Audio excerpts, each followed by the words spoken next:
Hey, how's it going, everybody? Tall Tesla guy. Today we're going to talk about the Tesla Model S, Model S refresh, better yet. So, there's been a lot of stuff going on with Tesla lately in in reaching their 500,000 delivery production milestone that they had. Now, the majority of that came from the Model 3 and the Model Y. I'm not sure as though that was a surprise for me, and I'm sure it wasn't a surprise for Tesla, being that those cars were kind of touted as the cars for everybody, being the Model 3, and then certainly the Model Y being the everybody that needs more space. So there's definitely no real surprise there. I mean, they almost 60-70% of the delivered vehicles in this big push for 500,000 came from the Model 3 and the Model Y, and then the Model S and X kind of made up a percentage there too. So I think what it did though is gave them the opportunity to kind of step back a little bit and rethink to themselves, hey, maybe there's some things we can do to refresh the Model S, Model X, the interior. Now, I know they've had artist renderings where people have kind of, almost fan page stuff where people have put in there saying, hey, why don't you make it look like this? Similar to the Cybertruck, that's the best aerodynamic, energy efficient, material efficient vehicle that they came up with. And then people were, either loved or hated it. And then they came up with some designs that made it, if you really kind of squint a little bit and look back, it kind of looks like the Rivian, or the Rivian looks like that. And then, almost like an F-150, because it's real beefy and chunky and stuff like that. I think it looks great. I wasn't really a super big fan of the way the model or the Cybertruck looked to start out with, but it kind of gave pause a little bit that, maybe some of the things that Tesla's doing is kind of far away from where their consumer wants them to be. But Elon and Tesla is never going to produce something that isn't efficient, that isn't, practical for what they're trying to do, for range, for energy, all that sort of stuff. So if you take that into consideration, you're never going to get the radical redesign on the Model X, the radical redesign on the Model S, and certainly not the Cybertruck. So, to rein that in a little bit, to be realistic, I mean, there's been a lot of kind of real world, people saw them in the wild views of, some Model Ys in China, the Model S, the what they think might be the Plaid, stuff like that, people have been actually seeing in the wild, and they're using little bits and pieces of that to piece together what they think the standard issue, 2021 Model S is going to be, from interior to exterior. Now, there isn't a whole lot that changed on the outside.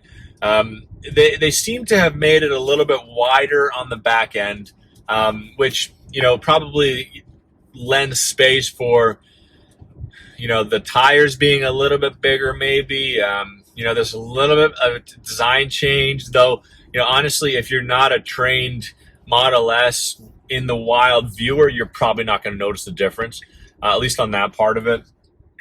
There's the interior stuff that's changing.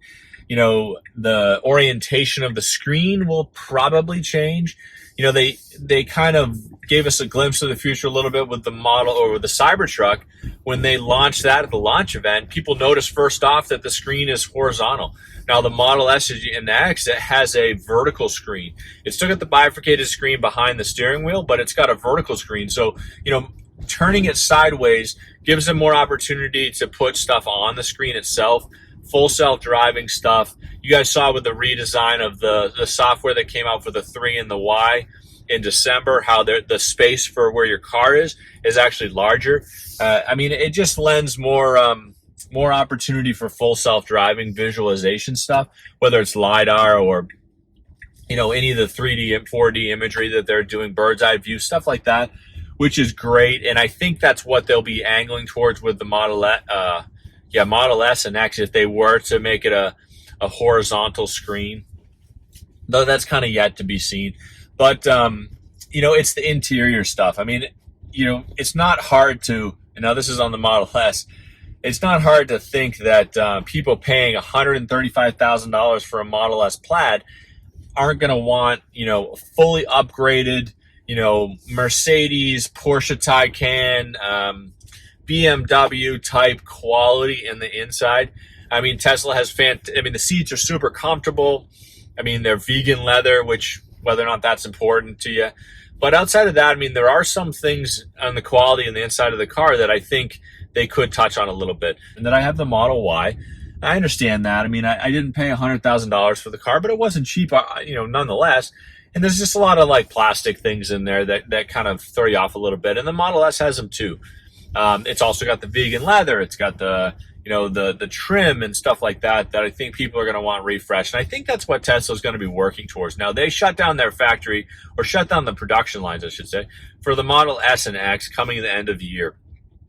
Now, that's not a crazy thing, being it's the holidays and stuff like that, pandemic, all that kind of thing, but it's a crazy thing for an auto manufacturer that's really trying to push 500,000 cars delivered and produced by the end of the year to shut down one of their production lines for 18 days.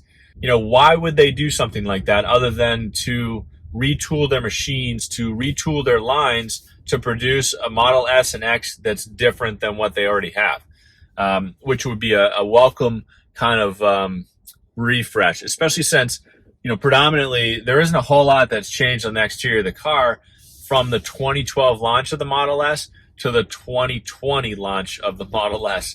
Now, they're going to do the interior design changes, taking away the gloss finish on certain things, taking away some of the compartments, the storage devices, stuff like that. There's a lot of other changes that are coming in. And people saw in the wild a Model S that had the, hide wrap all over it, like you see on the outside of the car when they're just trying to road test it and stuff like that. And it had it on the inside too. So they saw a Model Y in China that had the entire dashboard and everything wrapped up. Well, there was a Model S like that too. So, it kind of gave us the idea that they were making some changes there as well as on the exterior of the car.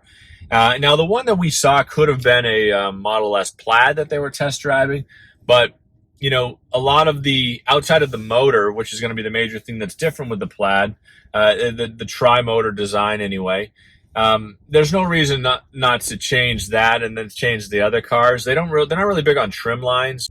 Tesla doesn't really do that much of it. They tried it before with the Model S being the 60D, the 70D, the 75, the 90, the 100, and it ended up being really confusing, certainly for the consumers. So, they kind of steered away from that a little bit. And, nonetheless, I mean, I think the 500,000 delivery production goal that Tesla kind of shot for themselves, but also was able to reach, will give them the opportunity to do a lot of the stuff, to make these changes to the Model S and the X that they want to do, and, kind of give ourselves a refresh, which will be fantastic. So, really excited about where they're going, really excited about where they were able to end the year, especially with a factory shutdown, with a production line shutdown, with the pandemic, everything like that they were able to come out on top. And, it's the sky's the limit for where they're going to take the Model S.